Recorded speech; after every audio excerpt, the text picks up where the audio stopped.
Well, never mind. I think it's fine. Yeah, I think we're It'll good. be fine. It'll work out in the end. Anywho, welcome back, listeners. Today we are going to continue and end our coverage of Mobile Suit Zeta Gundam, the sequel series to the famous Mobile Suit Gundam. That's right. What did we say we called this one? This is Mobile Suit Zeta Book Club? Yeah, this is Mobile Suit Zeta Yeah. Book Club. Yeah, retroactively, the other one was called Mobile Suit Book Club. Mobile This is Suit Book Mobile Suit Club. Podcast. Like when Nah, it's still a book club. I think anime counts for reading if it's subbed. That's how I got most of my reading done. It involves very similar skills. In fact, it might be even more challenging since you're on a clock. Yeah, I trick myself into. That's how I read Infinite Jest. Was I put the text of the book into a subtitle file, and then put it on over episodes of Welcome to the NHK, and I pretended that was the subtitles to the show.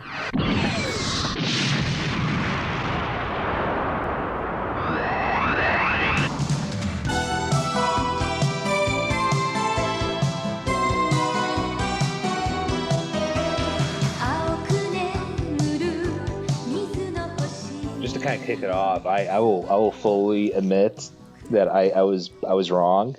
I do recall in our last conversation with that Tears of Time thing, I very much questioned if Kamile was in fact a new type. Oh yeah, I noticed that when I was editing the the other episode. And no, yeah, he was very much a new type.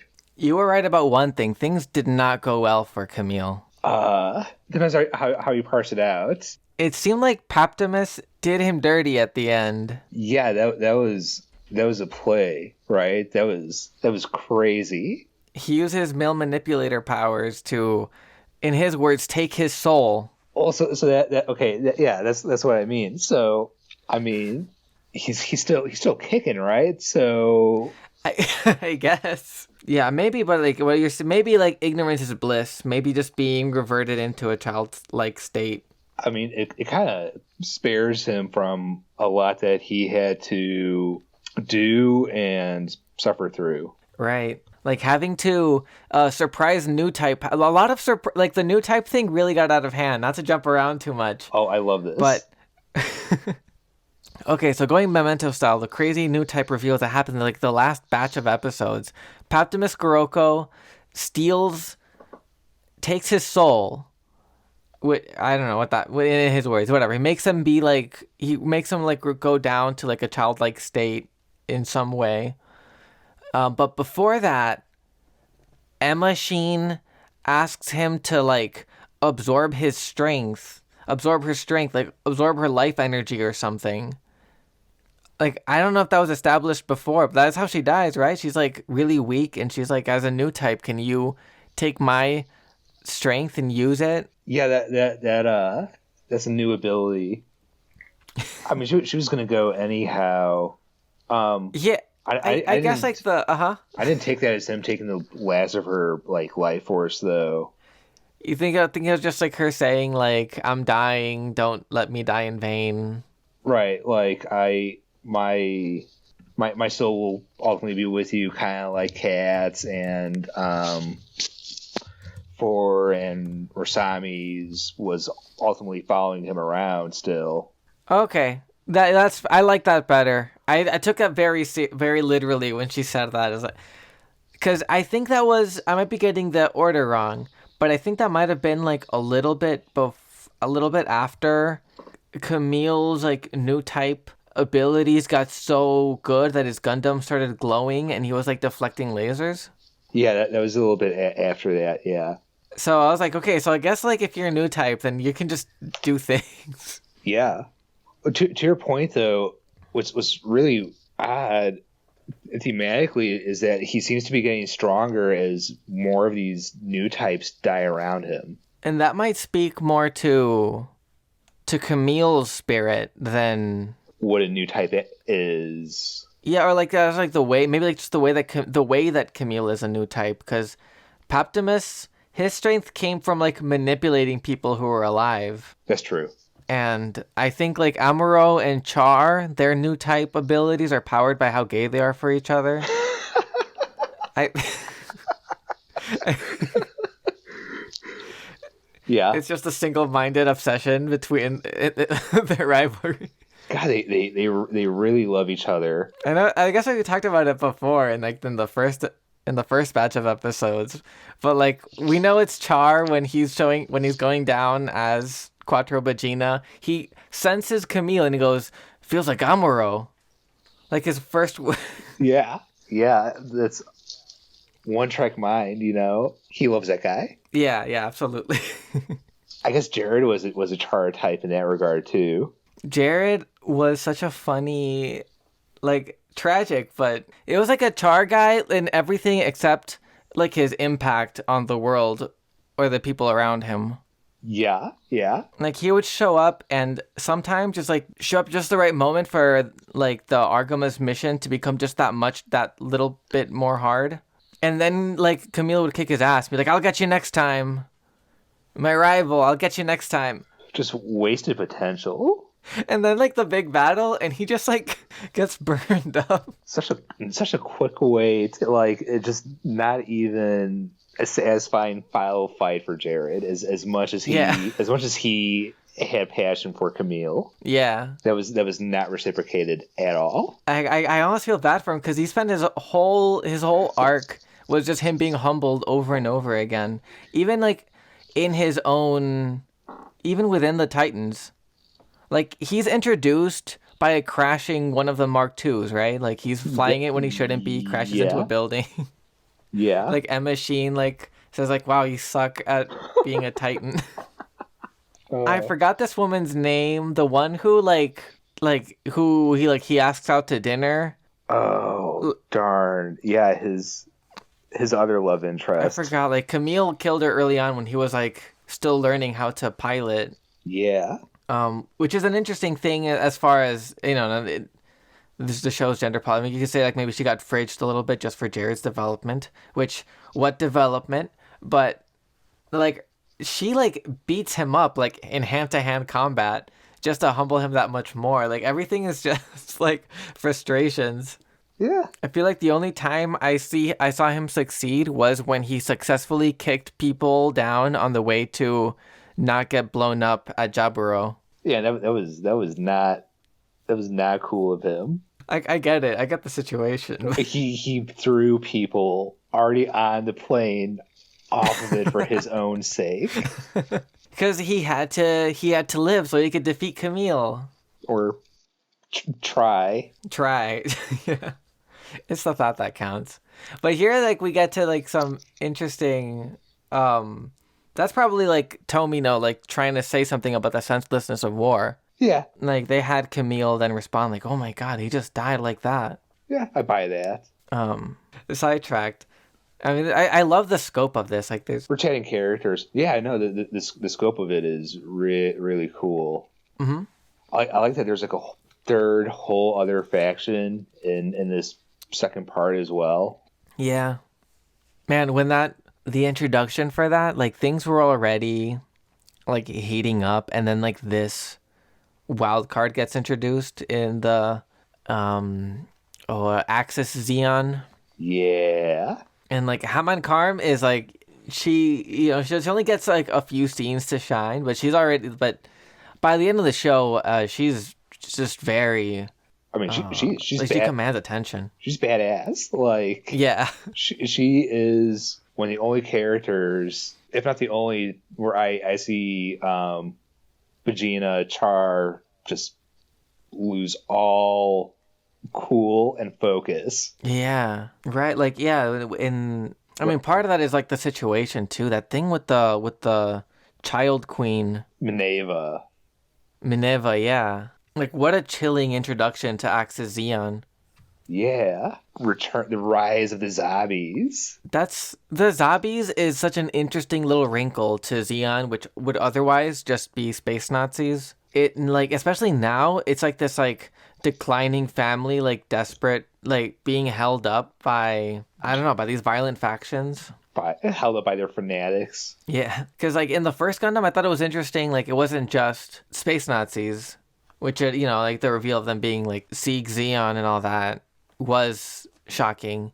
But it wasn't just that. It was also like the dynamics of the different brothers and this father figure that kind of looks down on all of them. Like, why did you even establish this empire? Yeah, it has this ancient concept of a sovereign, a ruler, on top of the Nazi surprise. There's a royal family in charge of it. Yeah, it gets to have the interesting thing about like medieval politics that it's not just who owns what land or like what powers, but those accidents of history of Who's your kin? yeah. I forgot everyone's names. It's been a while since we watched the first Gundam, but the first guy that Char betrays, Oh yeah, like he had like this like favored prince quality. He seemed like honorable in his own way. And then like Dozel has to step up. yeah, And like he's like kind of dense. yeah. You know what? I remember that scene with that first Zabi favorite prince son too, and God, I remember being so confused by Char and his actions. Like is he just why is he doing this? Yeah. And it's really interesting in Zeta Gundam, like you already know what the deal is with Char, but Yeah. he's still kind of a cipher in a more subtle way. Like it's not like why is he doing these actions, but like what is he fighting for? It's these bigger questions. Because when he sees Minerva, you immediately get like a flashback. You understand why he's mad. Well, he cares about her. Mm-hmm. Like he loves this child. I guess almost as though she were his own. I don't know. I mean, that's what I picked up on. Yeah, like in a way, I guess it shows that like his whole thing against the zombies wasn't like like white rage, but he was mad at the ones responsible and at like the system that they held up and represented, and like this little girl is an innocent, and it pained him to see her get folded into that. Right, because if she does end up growing up under that, she is now part of that. I guess that miasma, that family sickness. That's so interesting. I love the way that they do. She doesn't get a lot of development, Minerva, but the way she carries herself, she sounds like a little girl trying to act royal, and he's like using like very like royal speech. She has some panic attacks though. That's Yeah. That's a little sad to watch. Is this this little girl that should enjoy being a kid getting panic attacks over who's going to attack her or who's going to attack Axis. Right. And Axis, like what an interesting role to play of like I don't know, the playing both sides thing for them. Yeah, I mean, ultimately, the goal is to F up both of them. Because I mean, I guess in the end, for Axis, Titans, AUG, I mean, they're both just either traitors or Earth Federation. It seemed like we didn't, the first batch of episodes that we talked about the attention to the politics, but we didn't get much more of Anaheim Electronics. We got that really great speech.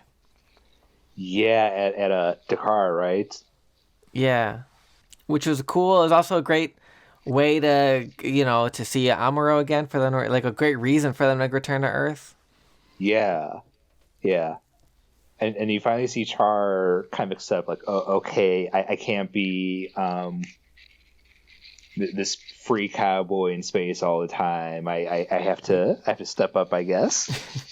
Yeah, but after that, we don't see him like play any political role except to try to get back on Axis Zeon's good graces again. I'm surprised he agreed to that. I think it was the just the backs against the wall kind of thing, because otherwise they would have shot the moon and that would have been it for everything. Yeah, that's true. You're effed if you do. You're really effed in the present if you don't agree to this. Where you're possibly effed if you agree to this future condition. Yeah, that's really hard. I think that's part of why I don't know. Going outside of Gundam for a bit, I don't think I'm not equipped to have the conversation, but that's part of what makes revolution so difficult, especially like modern revolutions. Right. You have to. I mean, even just elections, you very often have to choose between what Yeah. you view as a lesser evil. Yeah, in terms of revolution, like you need medicine and guns,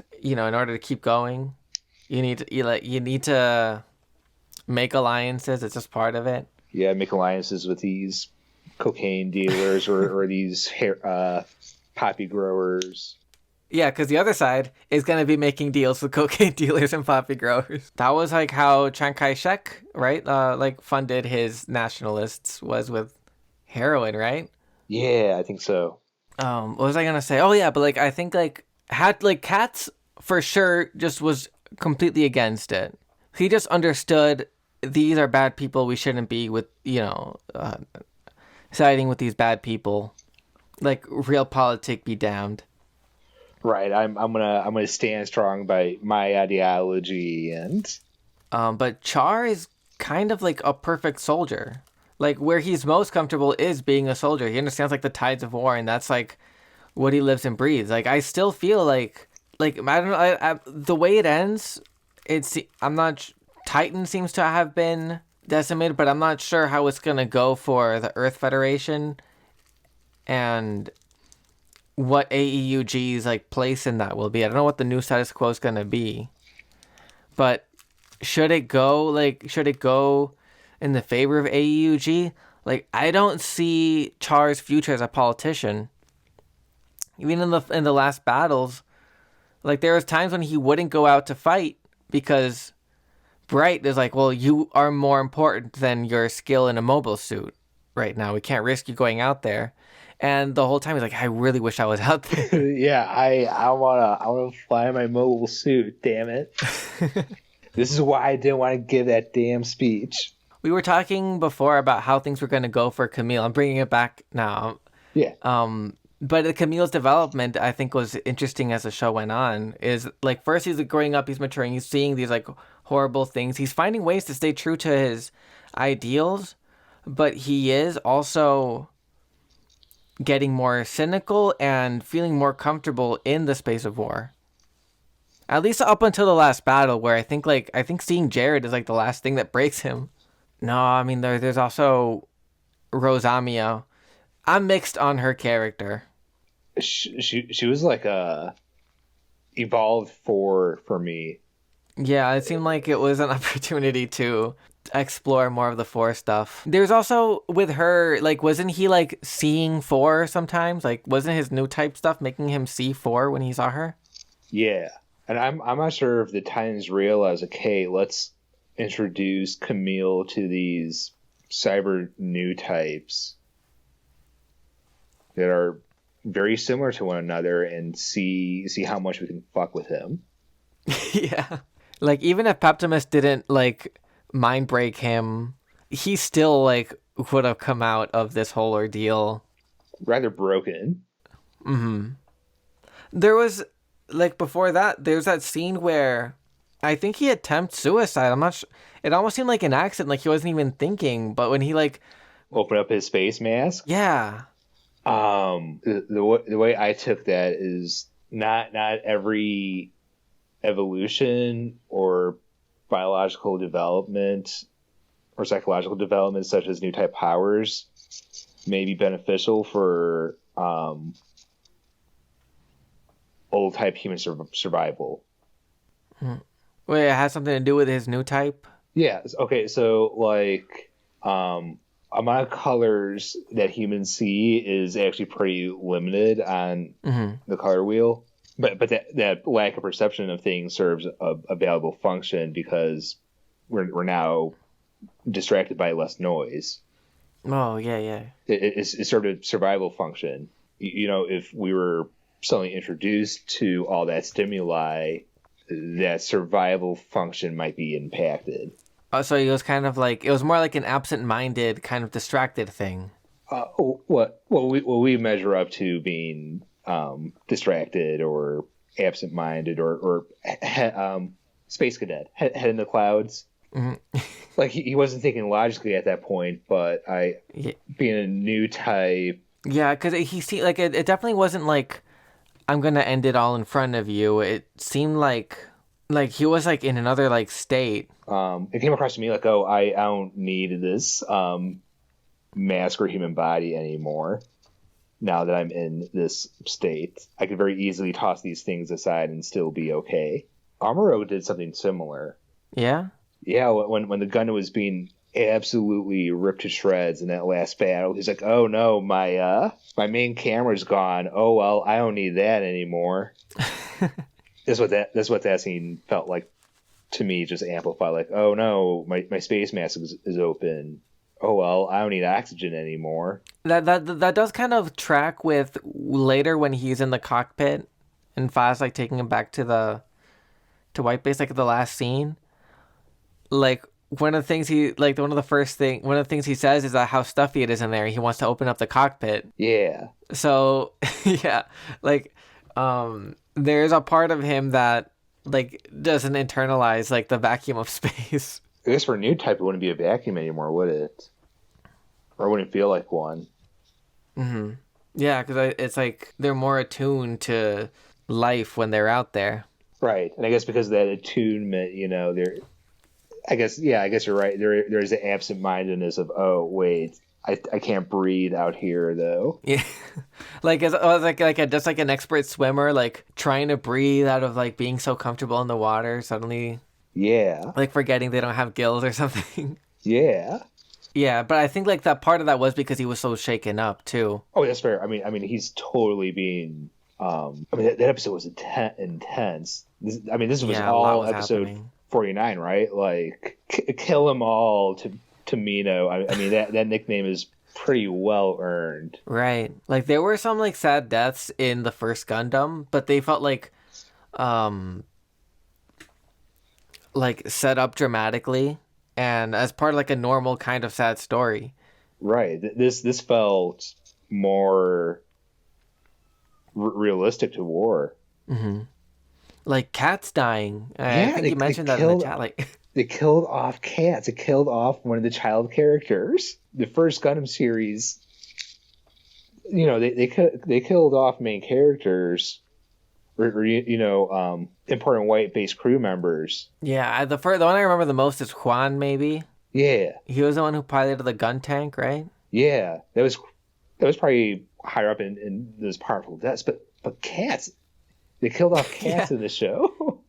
yeah. He was one of the little kids. He was one of the babies. Like, and he was kind of acting out, but I thought about his poor father. Yeah, or Frau. How would Frau feel? Yeah, Or Amuro, like the parents, the original the OG characters that led up to this kid. and before that, like I was sad about Sarah because it seemed like okay, like I mean, there is like a distortion field around Paptimus where I feel like the closer things get to him, the worse the characterization is for everyone. It makes him more interesting, but Yeah. Reccoa suffers for it. Sarah suffers for it. yeah, at least like Sarah's like set up more, and she's like young enough that it could be like a naive thing. Reccoa is a criminal crime. Yeah. Yeah. Okay, let's talk some shit on Reccoa. Like, what the fuck? You're gonna gas the entire colony of what is innocent bystanders. They have nothing to do with this whatsoever because you're pissed off at Char. Right, like it's like how it's like you're doing like a mass murder on the scale of Hitler, and she's like, "Well, you don't understand what it's like to be a woman." Like, Like, what does that have to do with anything that you're doing right now? like that makes me really question Tomino, who like has a history of making women just exist for the sake of the development of the male characters. He loves to have women with funny hair die to make the man sad. I don't know. I thought like Emma was a badass. Yeah, I liked Emma. Haman Karn seems really cool. Yeah, Ba had her moments even. Yeah. Yeah, and okay, it's a little suspicious how she's not very good at piloting, but she really finds her own when she's raising these random children. Yeah. Okay. Yeah. That was a bad development line.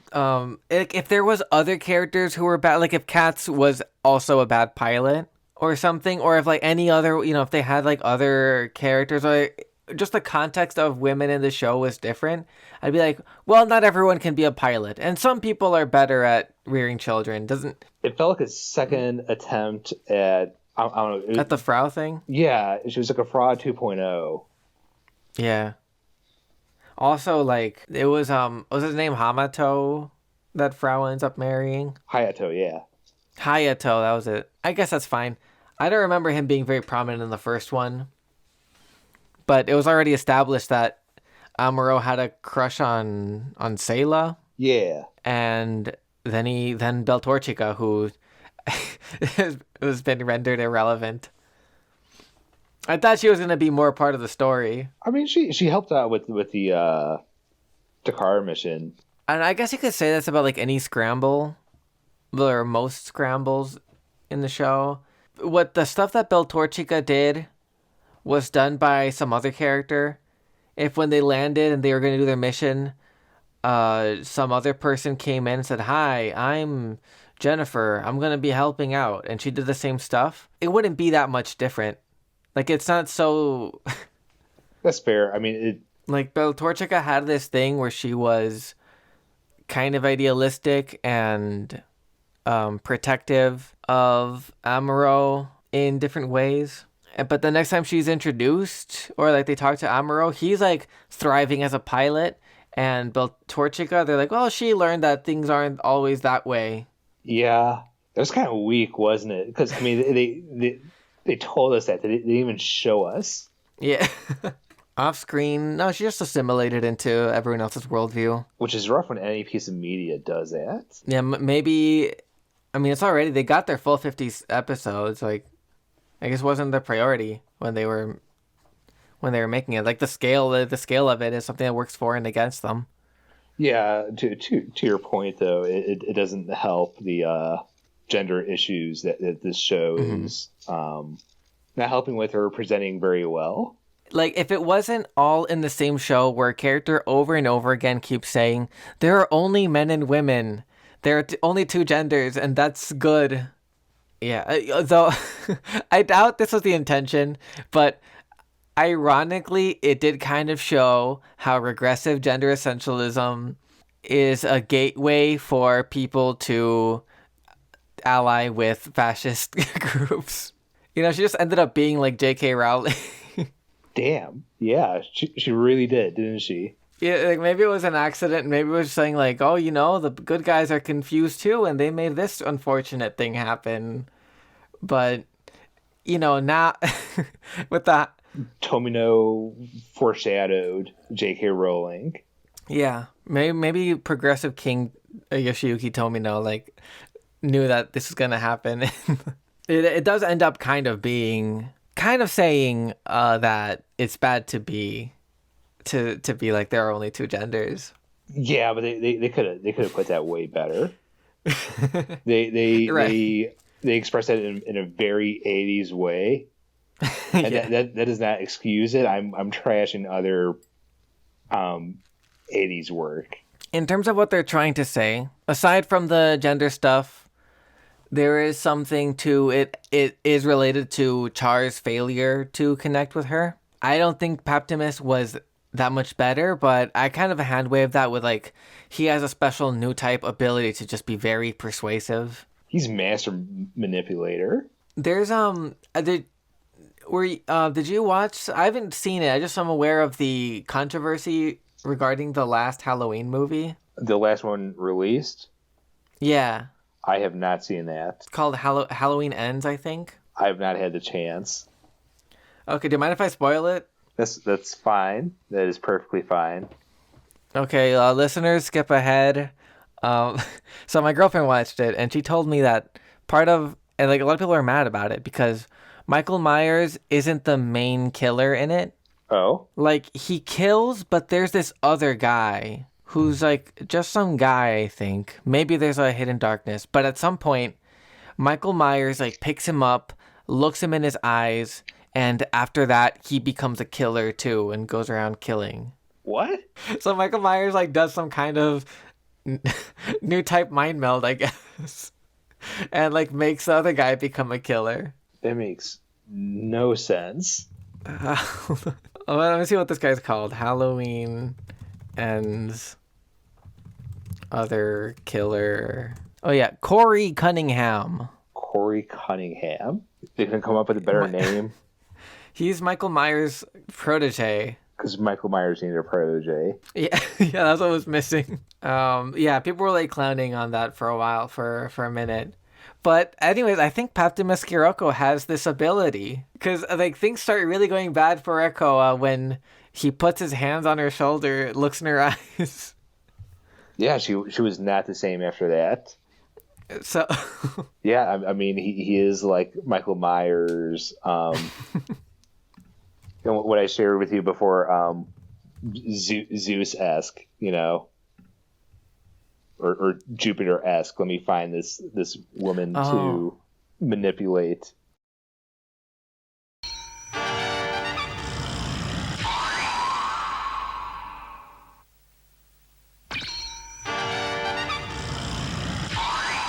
Oh, did you? I went ahead and watched the prelude to Zeta Zeta when I was like looking around for like what the next ones were on YouTube. It's worth checking out actually. The prelude to Zeta Zeta. Looking at whenever you want to like look at it because it feels like A nice synopsis. yeah, but the way it's packaged is like you get a sense of like how Gundam was marketed, and it's intercut with like who's that Pokemon, but for the different mobile suits. Oh, we haven't touched on that too much. The Zeta Gundam design is pristine. It is absolutely awesome. Yeah, I love the look of all the, like we talked about it in the last episode, just the shiny look, the shiny metal look for everything. They transform now too, which I thought was awesome because I grew up watching one of the Transformer cartoons that were on Cartoon Network in the early 2000s. So I'll appreciate transforming robots any day.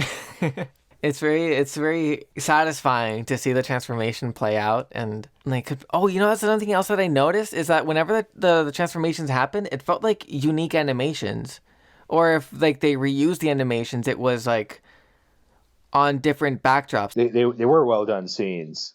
Yeah, definitely. Like when the transformations happen, like I could think of one thing maybe that was kind of like when Sailor Moon would have the transformations, it would take up like 5 minutes of screen time, and it was like the same animation, just like take up more space, I guess. Yeah. There was none of that for these 50 episodes. It was also like 80s was like a boom time for Japan in general, but anime. Like the only thing I can think of where they like there was room to like reuse animations was when the pilots were launching off of the Argama, and they would have that little thing where their head would show up in another window. But even then, that's like 2 seconds for each one. It's never super prolonged. And I swear, I feel like whenever you see them transform, it's from different angles. Or at least like it's done so quickly, like just like as part of the general flow of the fight that...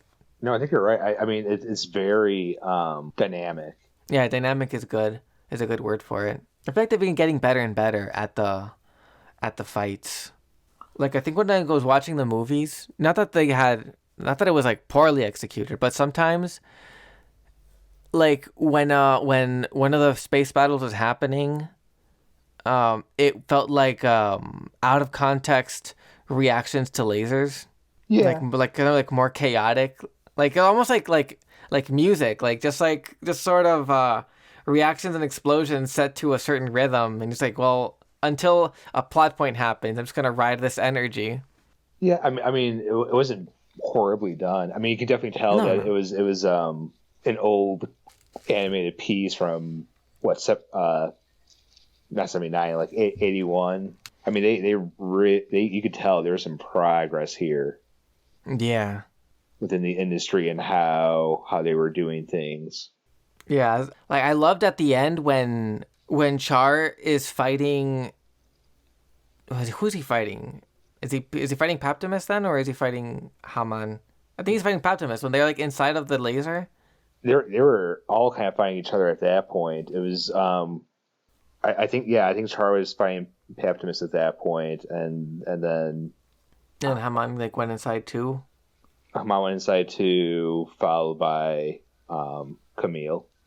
Oh, speaking of Haman, like while we're still talking about designs, Oh, her suits. the Cubile is so cool. It's got like these beautiful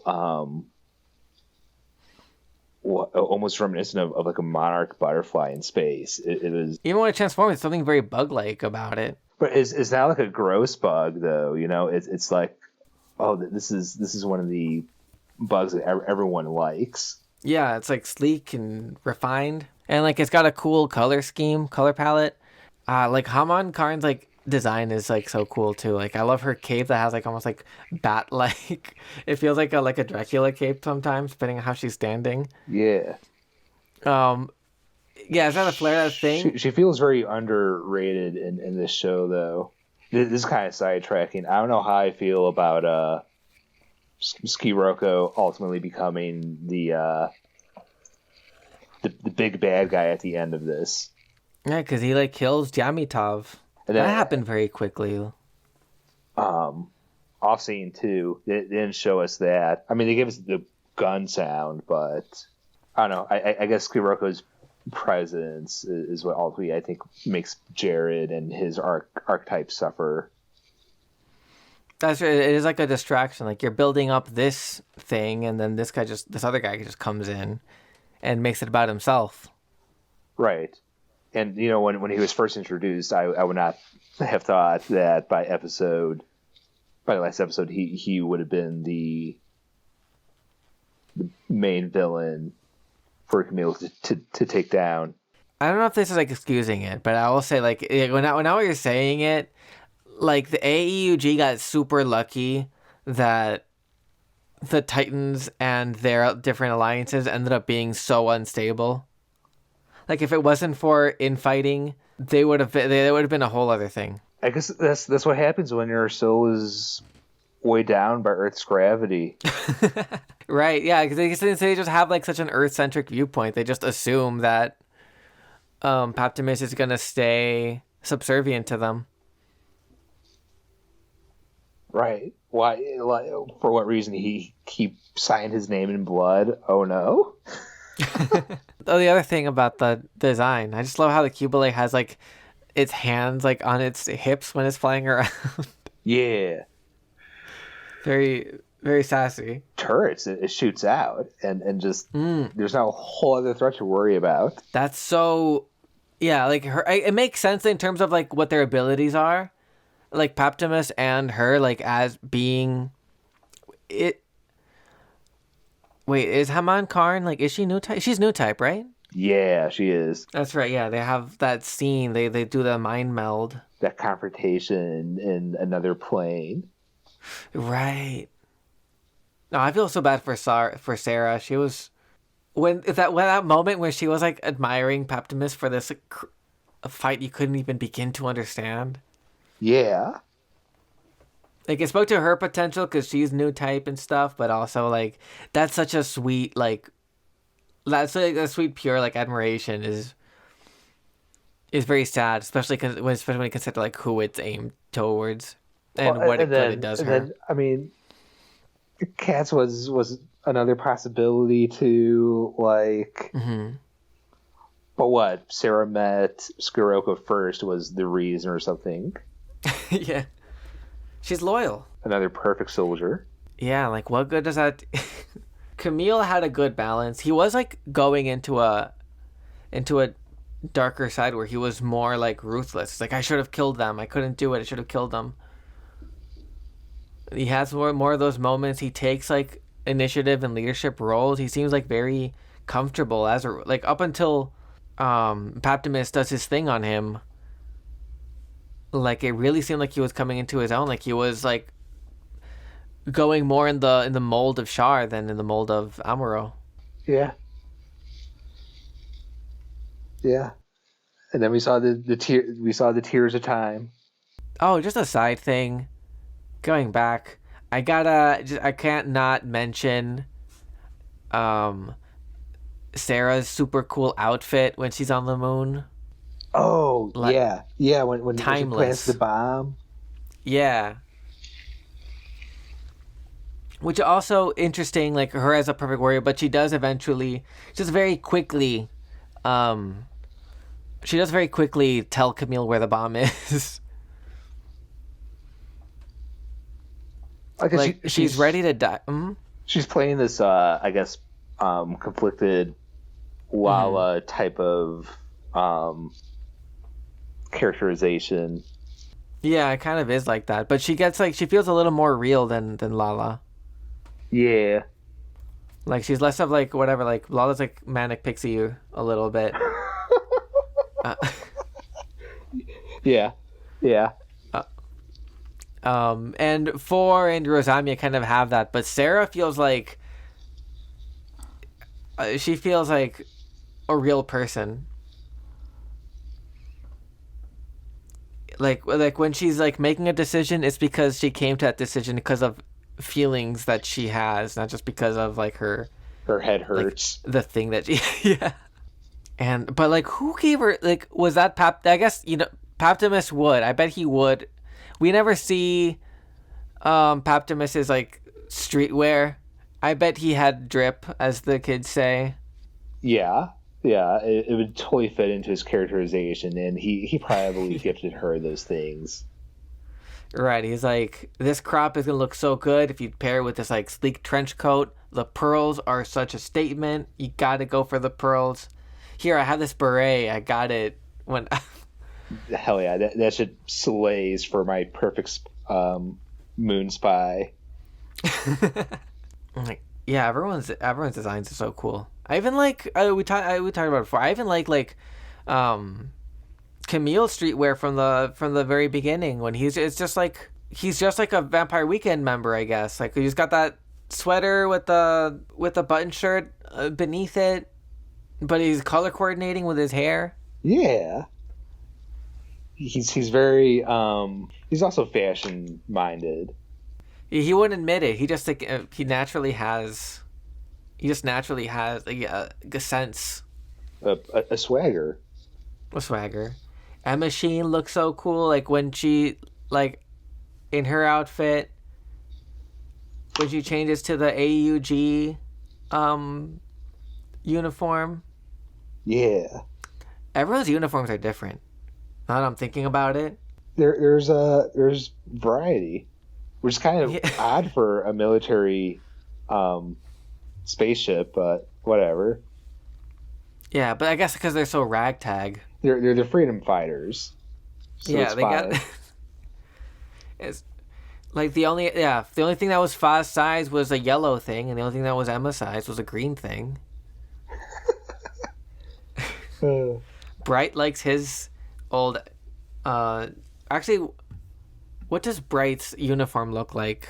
I don't recall, but Bright is such an awesome character. Yeah, Yeah, I don't know. He's got a very similar. it feels like his white base uniform.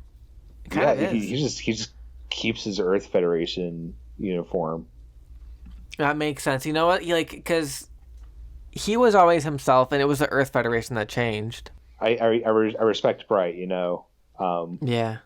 Choosing to leave the Titans now controlling the Earth Federation to just be consistent with his values. I mean his ideology, but just his I guess his ethics. Yeah, he's the pillar that first white base and then Argama needed. Like it's so crazy how he like landed like backwards into that role just because his like superior officer died. Like he was kind of forced into a leadership position. He's so good at it though. Like Yeah, you wouldn't think that he just fell into it. and he's not like doing it because of tried and true things. He's doing it because like he takes such active care of everyone at at like whoever he has to serve as a captain. Yeah. Like he cares about how they're doing. Was it? I think it was like the guy from Anaheim Electronics or whoever. It might have been to the guy that beat up Camille at one time, where he's saying that you're like the discipline in your, you need to get the discipline among your crew under control. And he's like, well, maybe that's what makes us such good survivors, is because we are undisciplined. yeah. We do things more organically here. And I might see that as a cop out, as like I don't know, like a snobs versus slobs thing. Like we're just more real and authentic. But I'll believe it when it's Bright, because it's not like he's doing nothing. He's taking stock of how everyone's doing. Like after Fa had that like breakdown, it was, I guess, like, again, context. Like everything involving a woman on the show kind of has an asterisk, unfortunately. But then he's like, I will never let her pilot a mobile suit again. And then then at some point, I guess it was like also desperation, but he felt she was ready, like, because then she's in a mobile suit at the last battle. I guess that last battle is one of those things where all hands are on deck now. Mm-hmm. Man, it's so sad that other ship that got blown up with Captain the Radish pilots. Radish, yeah. Radish Captain. I liked him too. I was sad to see him go. Hainkin. It was kind of cute when he was like awkwardly like having a crush on Emma. Yeah. It seemed like it was starting to be reciprocated by Emma a little bit, but I'm happy with the amount of attention that got. I think it's fine for it to stay as just like he has a crush on her and she likes him as a person, kind of, and it doesn't need to be more than that. Mm-hmm. It just feels like something that might happen in, you're out in space, high intensity situations a lot. Yeah. It was probably better it didn't develop into a full thing. Mm-hmm. Not in this show. But, like, now that I think about it, Mobile Suit Gundam, UC-79, that one ends with Hayato and Frau, and Bright and what's her name, Minari? Yeah, Minari. I think you're right. So there's those couples, and there's, I guess, potential for Amuro. Out of the there's nothing left in Zeta Gundam. The only thing I can think is Fayuina will stop being, I don't know how to say this. Like, she'll, like, step out of her cucked status. Well, I with Camile's memories gone, that could very easily happen. Yeah, but, like, I'm guessing, like, she's gonna, like, take care of him. And it'll be, like, that might be, like, the thing we see in Zeta Gundam. Yeah, more than likely, I'm sure. I don't know. I am very curious to see what happens next. I am too. I am looking forward to it. I will admit, ultimately, what I'm looking forward to from the UC timeline is after Zeta with Char's counterattack. Oh yeah. We'll finally know what he was counterattacking against and how he does so. I've been spoiled of some of it, but I'm interested to experience that ride. Yeah, I'll admit I do. Okay, I do know what the counterattack entails. I just don't know why it happens. Same. Okay, so we're on the same. There's that hanging mystery there, but that'll be a ways off. Depending on our schedule and how we get through these, we're gonna the future of Mobile Suit Book Club is first we'll do Mobile Suit Book Club the novel, then we'll do Zeta Book Club, which I've been enjoying. Mobile Suit Gundam novelization so far. Yeah, I read the first bit. It had like a snappy thing. Like I haven't gotten into like a science fiction novel in a minute. My last one, which I guess I dropped, I'm still going through it. It was God Emperor of Dune. I do like this one. This one is less pretentious so far. Although I am noticing some possible translation clunk, Oh. but that's okay. Hmm. No, I like a good sci-fi novel, so Yeah. I think the last one I read was with the Left Hand of Darkness. I haven't read that one. Uh, do you know what it's about? No. It's by Ursula Le Guin. It's like the opposite of Reccoa's whole thing. Like Oh, it's well, about that's good. yeah, it's about this planet where like the people on the planet are androgynous. So like gender really isn't a thing. They just everyone's androgynous and they go into like fertility periods where one of them will impregnate the other, but otherwise they don't they're not one thing or the other. And it's like from this outside perspective, like this missionary that comes from I don't know, a more traditional gender thing. Like I don't remember if he's like from Earth From yeah, or what, I but it's like think he's a human missionary. a human native of Terra, which I assume is Mm-hmm. Earth. It's a different vibe from like the kind of page turner science fiction thing that that I was thinking about. No, this looks interesting. Yeah, it's a good book.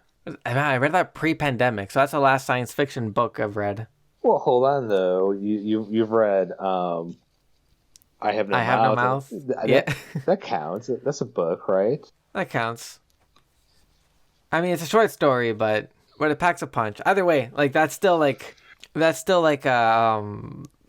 way it's written is like a beat kind of thing. Like it's literary in a different way. Oh. Well, anyways, any other Zeta thoughts? Um,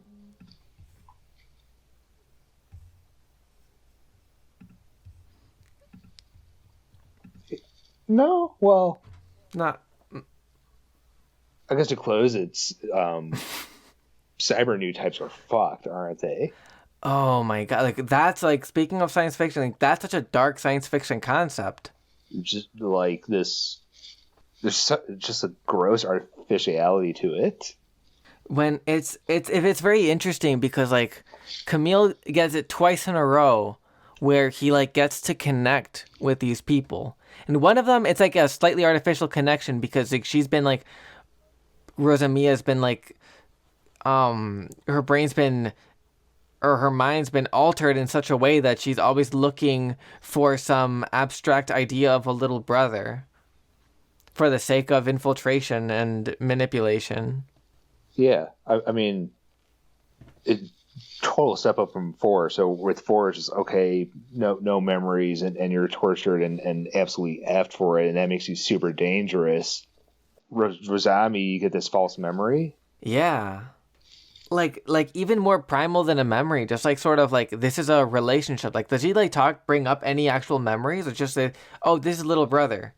And like little brother goes back and forth between Kamile and like that guy in that round spaceship. Yeah, It feels like I don't know, like this like archetype got implanted. Like the thing about cuckoo birds, like how they it's not a one to one. I'm sure there's like other examples. The thing with cuckoo birds, like they do brood parasitism, where oh, a cuckoo they'll bird will like, copy the bird call of another entirely different species of bird, right? they'll I don't remember if that goes into it, but like they'll like knock out the eggs of another species bird's nest and lay their own egg there, and then when that bird hatches, the mother like feeds that bird. That's what it was. And it's kind of like it gets complicated because there's something dark about that where suppose like I think like in part two, if the birds like reject the cuckoo bird and stop feeding it, then the parent cuckoo bird will like come by and like destroy the other eggs that they might lay or like harass them. So like there might be a little bit more to it than just sort of like they're being hacked. But I think that's part of like that can be it too, where it's just sort of instinct. Like, okay, I guess this is the thing that came out of the egg, even though like cuckoo birds are way bigger than the birds they tend to parasite off of. It's like they think it's this thing where like there's this bird here in my nest. I'm gonna feed it, and it seems like it almost seems like they implanted this archetype of like little brother, and she's like, oh, this is little brother. Oh, and then or she's on the intercom with that other guy. It's like, yes, little brother. You know, it feels like less like responding to a relationship than The idea yeah. of the relationship that is now Yeah. just this instinctual drive.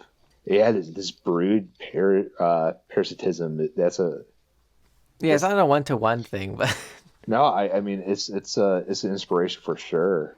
I do have to wonder if Camille's supposed autism helped save him from really suffering through this.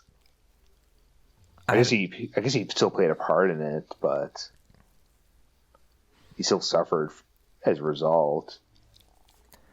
no, he seemed no, it's something I appreciate. Like I don't like how Four got kind of reduced to a sacrifice, even though I think they gave her enough weight. Like she had enough episodes. Like when they came back, I realized like I was like relieved to see her again. And when she like came to, when it seemed like right before Jared killed her, where it seemed like she was gonna act normal again, I was relieved, and that was very sad. And then like when he's like thinking about her every time afterwards, it made sense. Yeah, Like with and then with Rosa Mia. I speaking of like of projecting archetypes or whatever, like he like sees a lot of Four in her, and it might be because of the similar pattern that they give off of for being cyber new types. Because whatever like canniness that they have, like it causes Camille to like really want to protect her and like really like want to do it right, like do what he couldn't do with Four and like get her out of that situation. it's just hard to do when those cyber Gundams are involved. Because Yeah. it seems like as soon as those things turn on, they're gone as Yeah, because it's such a wild card thing because it seems to be based off of psychological triggers, like they see or hear something that makes them like go back into their conditioning, or there's like active new type radiation hitting them, or I don't know what to call it. Like they're actively being like assaulted with that, or it's from periodic headaches that's I don't know like what exactly the deal is with the medication. I don't know if that's part of the habituation where or the control where they just get headaches and they know that and like with the supply of the thing that relieves them, they can keep them on a leash a little bit more too. I imagine, yeah, that classical conditioning is playing a part there. Although here, you know, our training has given you headaches. Here's this relief. You're now associating us with relief.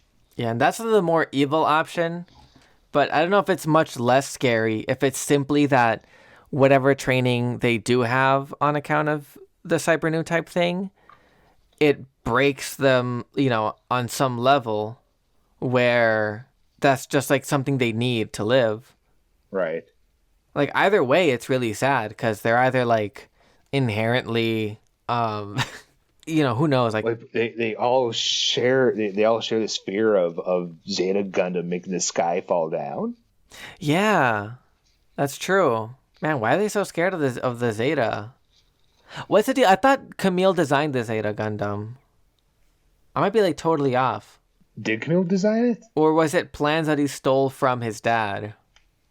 Like it seems like a lot of effort for this one particular like they didn't like Camille did like is instrumental to the Arkham survival and the AUG cause in general, but that's something he grows into. And I don't know how long it takes for them to do that conditioning, or for them to decide, oh, we need to stop this Zeta Gundam, and we're gonna use all, you know, we're not gonna stop at having better pilots, but we're also gonna do this like weird MK Ultra thing too. But I think no, I think as soon as the 1 year war was done, Titan's Earth Federation started trying to build new types on Earth. That cyber new type process is probably one that takes years. Just in general, like if they have like, I don't know if they're working on that stuff on. Wait, are all the cyber new type stuff? Sorry, these are all like questions. Like I feel like I should just know. Um, are all the cyber new type stuff? Is that all on Earth, or is some of that? I guess in Jupiter, they're already out in space. So maybe like more natural new types get to emerge. Like I don't think Sarah's a cyber new type. She's just a normal new type, right? Yeah, and that's what that's probably why her characterization is a little bit more, I don't know, less tortured. Yeah, it's like less weird because it's not also carrying like this. I don't want to call it a condition. That feels fucked up, but like whatever, this particular neurotype. No, I think every cyber new type had at one point been on Earth and had come from Earth. That image of the Zeta Gundam bringing the sky down. That's interesting because that means that they were like targeting Kamile and the Zeta Gundam. Yeah. Which is a pretty new. I guess like they don't get introduced until like later enough in the series. I guess after you form a cyber new type, you could set the goals of a cyber new type. I guess in a fairly variable way. Mm-hmm. It didn't have to be the Zeta Gundam that would bring down the sky. It could have been any Gundam.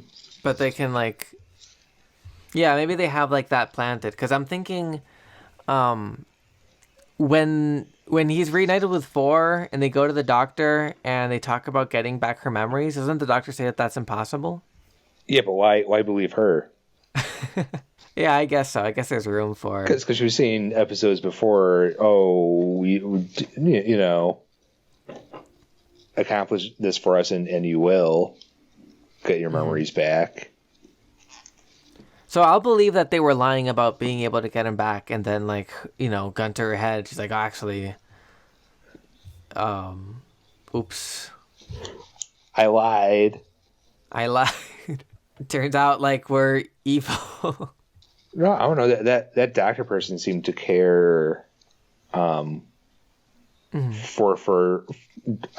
during that initial stretch. Yeah, during her introduction. Maybe I read those scenes wrong. It's probably like a Hippocratic oath kind of thing, or like just the scientists in Avatar. Did you watch Avatar 2? No, not yet. You can spoil it. It's fine. Well, I'll just talk about the first one with the scientists there.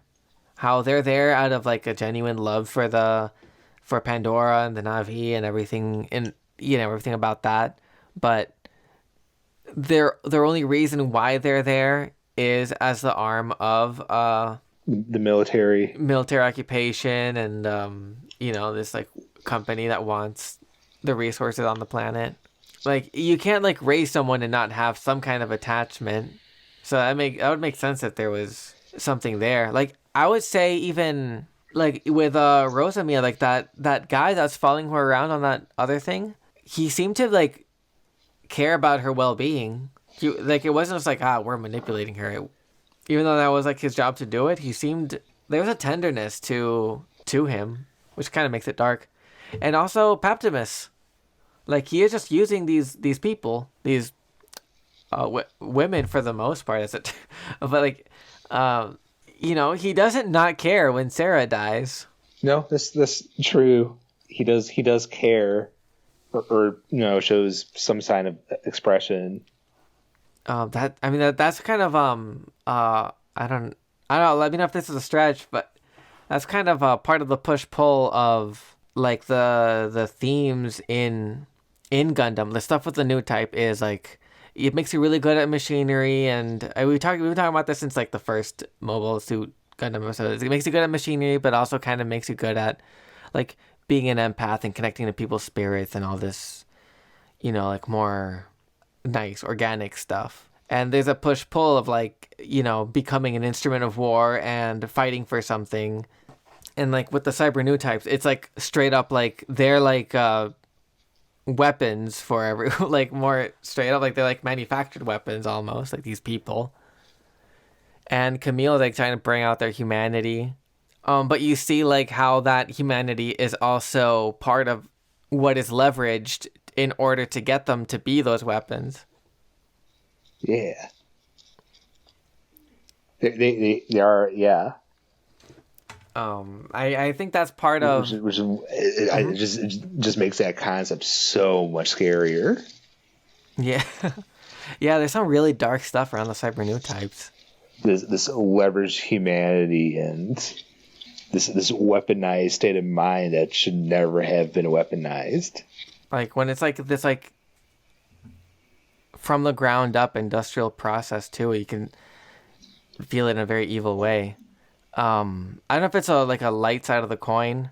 I don't know if they're like meant to draw a parallel or if I'm even drawing the right parallel. But that was kind of, talking about Char being the perfect soldier and why Reccoa goes away. It's like he doesn't understand her as a woman. He thinks too much like a soldier. When he's saying, I'm taking the story, on its own terms. Like Reccoa and probably Tomino at the time, at least, seem to think that, being a man or a woman is, I guess, if I just like put it in the most broad things, I guess that might be true in some way. That being a man or a woman is a very important part of being human. Of course, we know that there's more than one way, and that it's not the only way, only thing about being human. But those two extremes of genders are expressed in numerous ways. Yeah, but either way, like that's something that Char ignored, according to Reccoa. And like, he says, like, why should it matter? In war, like, you're all soldiers. So I don't know if like that's maybe part of what Tomino's trying to go for, is that the logic of war reduces people's humanity. The perfect soldier isn't also the perfect leader or even the perfect human being. Human being, yeah. Yeah, I mean, yeah, at face value, that's definitely what that's presenting. Shame about the other implications. Yeah. And I mean, if he chose to redo Zeta now, or if Zeta didn't exist until this time period, I think we would see very different notes and choices towards that. I would love to see, like, I don't like, we got a lot of Gundam to go. Like, there's definitely going to be some that's either going to be dropped, or they're going to double down, or it's going to be subverted in different ways. I mean, like I'm excited about the most recent Gundam, the Witch from Mercury, right? That's the first Gundam with a female protagonist. Yeah. And it's like, it's gay, right? It's a gay one, right? Like,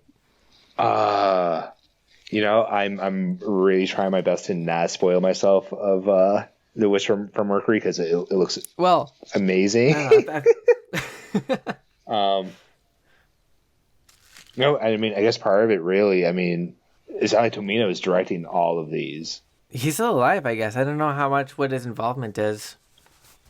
That'll be interesting to see, like, the different degrees of ownership or authorship that Tomino will have as the Gundam stuff goes on. I don't know. It'll be cool to see as Gundam develops what other writers come to the surface and what other visions of. Ultimately, I assume the anti-war message is going to be maintained throughout, but it'll be cool to see different takes and rhetorical choices around that. Yeah, that's going to be really interesting. Like, without going into blind speculation.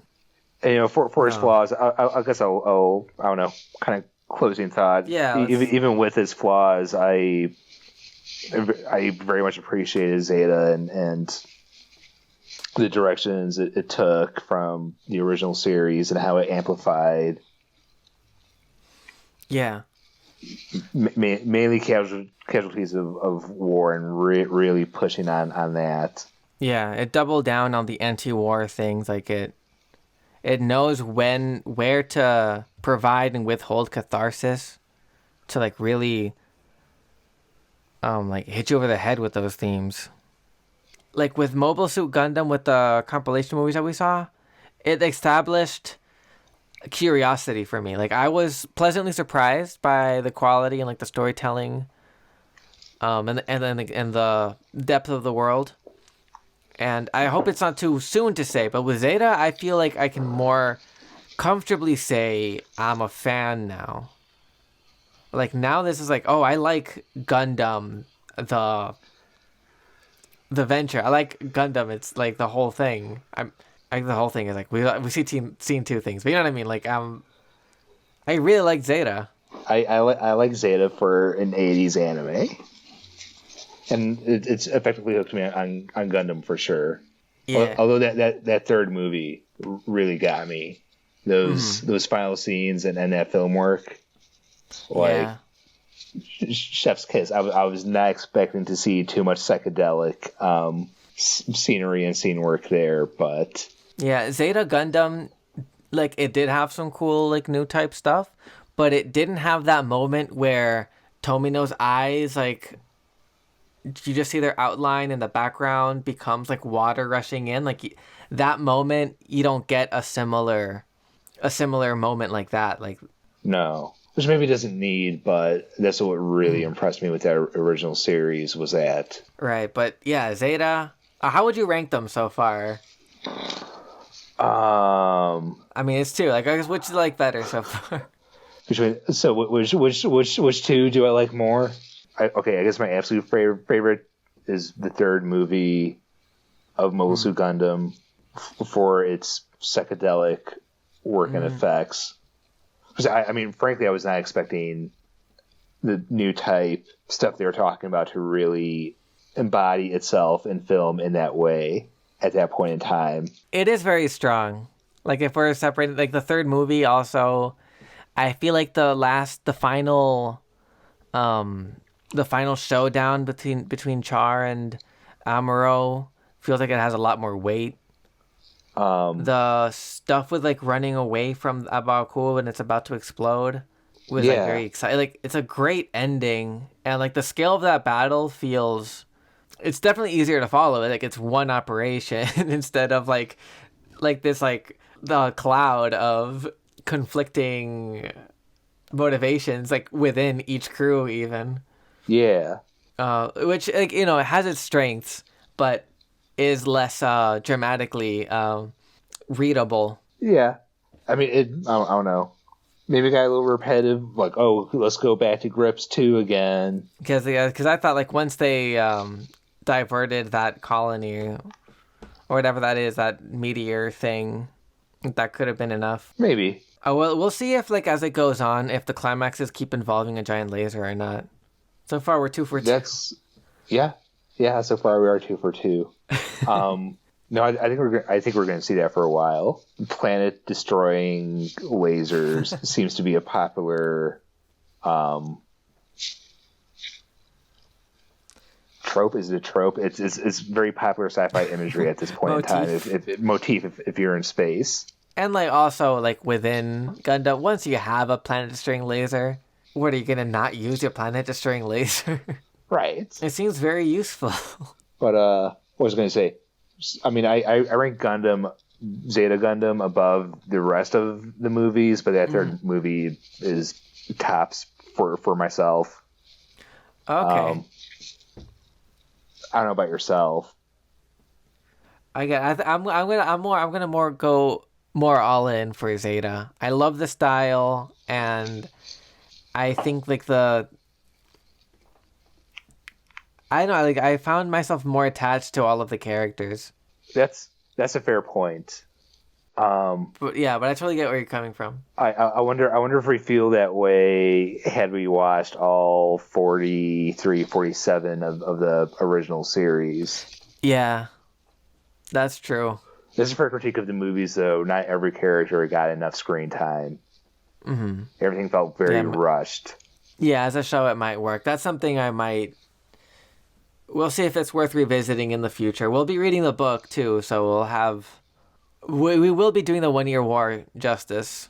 I think so. I think after the compilation movies, reading the novelization is our next best bet to not look like we're cutting corners.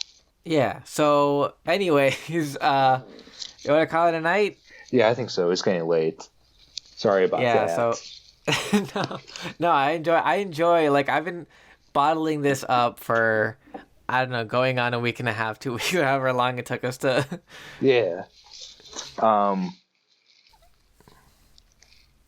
Yeah, I don't have anyone else to talk about Gundam with. This is what this is the power of book clubs. Yeah.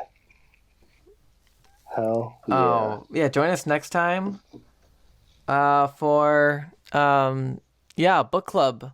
We're going to go back to our roots as a book club and actually be covering a novel. Yeah, I'm really excited about the Yoshiyuki Tomino's own novelization of the Mobile Suit Gundam original series. I guess I'll comment that I'm not sure if I'll give so much weight to this one man's vision of it, but I think it will be interesting. Mm-hmm. Regardless. Yeah. I don't mean to equate Gundam to Tomino, which is going to be something that's going to be harder and harder to do as we go on, as we were talking about before. But so, yeah, anyways, yeah, good night, etc. Yeah. Have a pleasant evening to go back to our roots. It was nice to hear.